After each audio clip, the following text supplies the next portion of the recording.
Get ready for the dictation. Dictation will start in 5 seconds.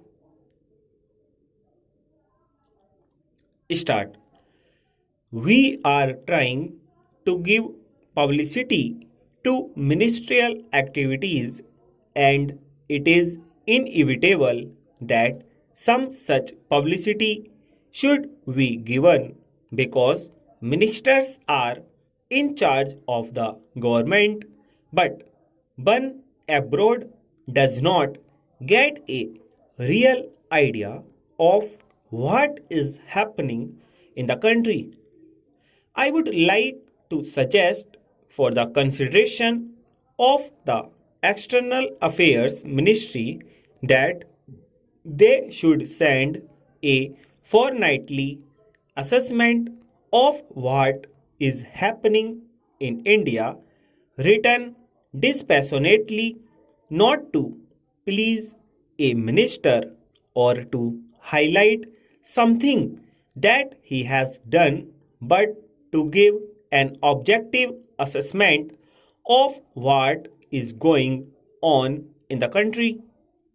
In the old days, when the British government was in existence, such fortnightly reports used to be sent by various state governments, and I think a beginning can be made in that direction in this matter.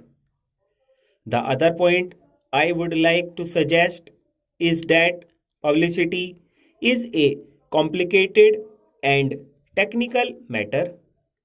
The Foreign Service, as it is constituted today, does not have sufficient training in publicity.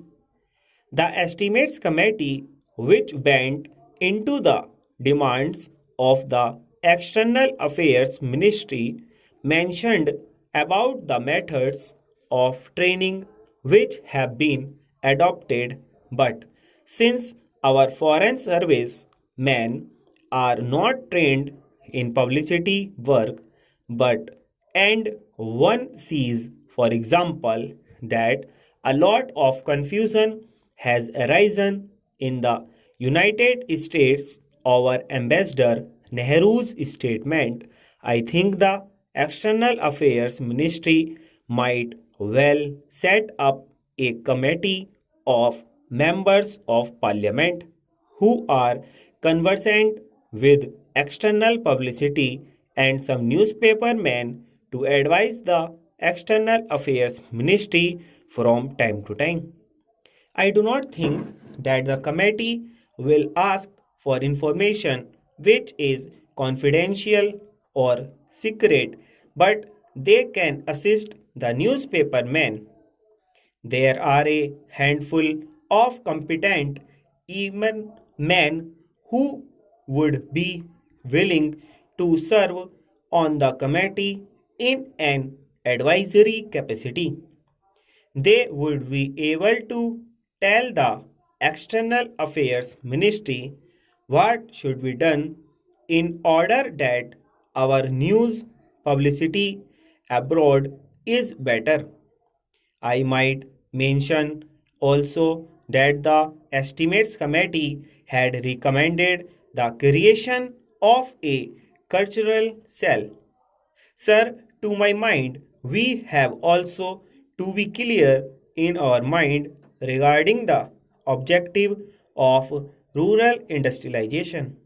Do we mean to have only diversification of rural economy, and are we going to have rural industrialization only in order to give some help to those who find themselves unemployed during a certain period of the year?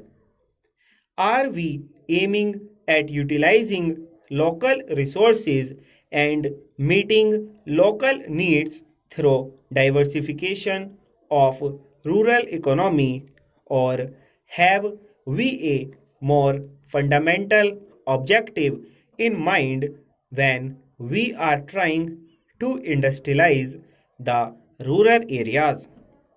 Without this, I am afraid rural industrialization will not be possible. Stop.